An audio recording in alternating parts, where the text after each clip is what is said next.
Hai guys, welcome to my channel Clary Hi.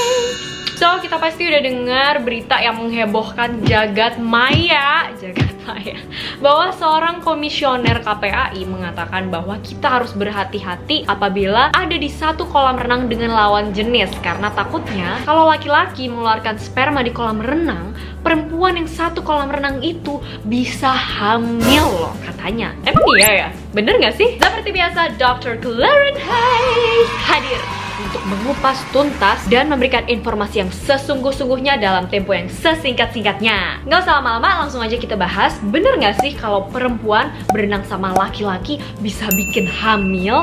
Jangan lupa buat subscribe dulu ke channel Clary Hayes, dukung biar channel Clary Hayes jadi channel kesehatan baik mental maupun fisik, self-improvement, dan kecantikan nomor 1 di Indonesia. And also be my friends on Instagram @Clary. Sejak ada berita ini, pencarian kata sperma itu meningkat. Orang-orang langsung jadi pada kepo. Sperma tuh kayak gimana sih? Dia tuh prosesnya bisa bikin cewek hamil. Emang bener semudah itu? Yuk kita lihat bareng-bareng gimana perjalanan sperma ketemu dengan sel telur. Segera setelah sperma ini diejakulasikan atau dikeluarkan dari dalam organ kelamin pria, di dalam organ kelamin wanita, oke? Jadi ini konteksnya di dalam organ kelamin wanita. Dia nggak langsung ketemu sama sel telur, guys. Gampang dong kalau misal sperma ketemu telur, ces, jadi ya kan? Gitu bayangannya kan? Tapi tidak. Sperma ini harus melewati banyak banget barrier, rintangan, tantangan, jegalan, OMG. Pokoknya harus kuat banget lah sperma yang bisa benar-benar ngebuahin si sel telur ini. Oke, pertama dia harus melewati yang namanya keasaman vagina. Ingat bahwa sperma itu secara natural bersifat basa. Artinya dia bisa bertahan hidup lebih lama di lingkungan yang pH-nya itu tinggi. Jadi jutaan sperma yang dikeluarin dalam satu ejakulasi ini begitu terkena keasaman vagina, itu langsung banyak banget yang terbunuh, guys. Let's say dari jutaan sperma itu jadi tinggal ratusan ribu atau bahkan puluhan ribu hanya dengan melewati keasaman vagina itu sendiri. Karena ya sperma nggak bisa tahan lama-lama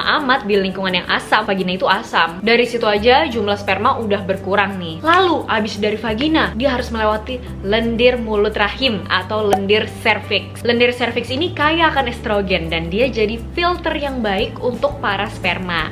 Artinya kalau sperma ini kualitasnya tinggi, dia bisa lulus interview gitu, lulus dia masuk kerja. Tapi kalau ternyata kualitasnya kurang, ya dia bakal ditolak, mati, nggak bisa lanjut. Dari situ jumlah sperma yang udah berkurang dari awal berkurang lagi, masuk ke dalam mulut rahim, kemudian lanjut ke rahim. Di rahim pun sperma ini nggak ongkang-ongkang kaki gitu aja gitu, dia nggak berenang-renang kesana kemari gitu aja. Dia harus melewati lagi yang namanya leukosit fagositik yang ada di rahim. Apa tuh namanya? Susah banget ya. Intinya itu adalah tentara atau sistem imun yang ada di rahim kita para perempuan. Fungsinya sih sebenarnya ya untuk membunuh bakteri-bakteri jahat yang mau menginfeksi sistem reproduksi wanita. Kalau kalah melawan si leukosit fagositik ini, sperma mati. Tapi kalau menang, dia bisa lanjut lagi nih berenang ke atas. Tuh, udah ada berapa tantangan tuh tadi yang dilewati sama si sperma. Banyak kan? Sperma-sperma strong yang tersisa ini, yang udah berhasil melewati rintangan dan tantangan sebelum-sebelumnya ini, akhirnya bertemu melihat, wow, that is the queen. Itu dia sel telurnya nih, tujuan kita.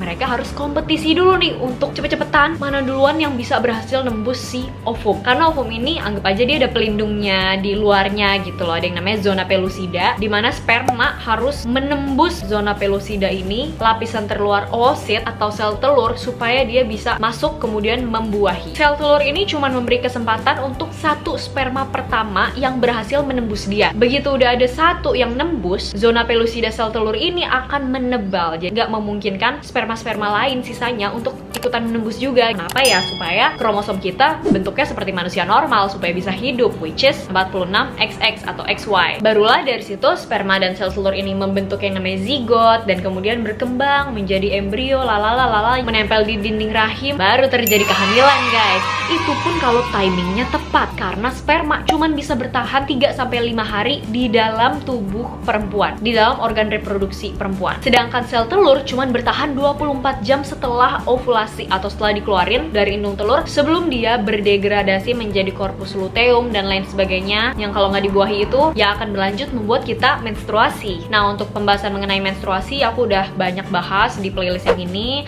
ada contoh-contoh videonya juga. Kalian bisa cek satu persatu untuk yang perempuan, dan untuk kesehatan laki-laki aku pun udah bikin videonya juga. Kalian boleh banget nonton abis ini ya. Jadi intinya, hamil itu nggak semudah itu, guys. Ada banyak banget faktor dan banyak banget rintangan, barikade, tantangan yang harus dihadapi oleh sperma sampai dia bisa benar-benar ketemu ovum, dan cuma ada satu yang bisa menembus ovum ini. Sesuai pernyataan Prof. Iko, guru besar bagian obstetri dan ginekologi Fakultas Kedokteran Universitas Indonesia, mengatakan bahwa 15% dari pasangan yang mencoba hamil aja itu mengalami gangguan kesuburan atau infertilitas. Jadi hamil aja tuh gak semua orang bisa segampang itu. Hanya bener-bener sperma terbaik aja yang bisa menembus sel telur. Dan karena itulah kita semua manusia adalah pemenang, guys. Kita ini terbuat dari sperma yang gigih dan pantang menyerah loh mengejar sel telur. Bayangin ya, ini di tempat yang bener, masuknya bener aja tuh gak semuanya jadi. Ada 15% pasangan yang gagal. Gimana kalau di kolam renang? Udahlah gak pakai masuk ya kan? Terus spermanya berenang-renang di kolam renang gitu. Kolam renang yang ada air kaporit dan penuh dengan bahan kimia itu. Apalagi si perempuan juga kan pakai baju renang ya. Sperma di luar tubuh itu hanya bertahan dalam hitungan menit, guys. Jadi nggak ada kemampuan untuk membuahi. Apalagi di dalam air dengan suhu sekian, dengan suhu yang pastinya dingin, bercampur bahan-bahan kimia kayak gitu. Jadi boro-boro mau nyebrang sekian meter ke si tubuh perempuan, nembus baju renangnya perempuan plus celana dalamnya, bertahan di air aja tuh nggak bisa. Ini menyangkut kehidupan baru loh. Masa iya dua orang saling nggak kenal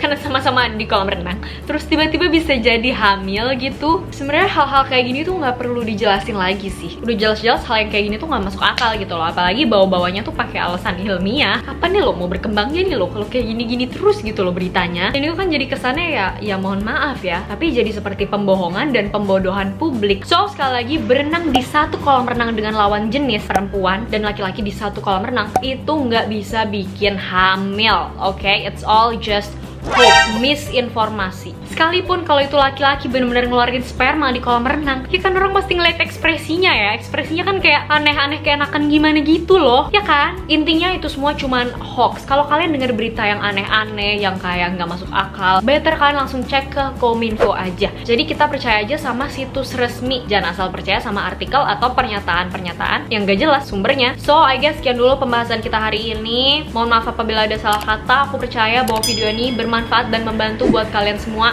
Share sebanyak-banyaknya ke teman-teman dan keluarga kalian, oke? Supaya mereka semua tuh dapat info yang benar gitu loh. Untuk referensinya udah aku sertakan di bawah description box. Kalian bisa baca-baca sendiri sumbernya. Buat yang masih ada pertanyaan, pendapat, komentar, saran, kritik, apapun itu, pengen aku ngebahas apa, boleh banget komen di bawah dengan bahasa yang sopan, oke?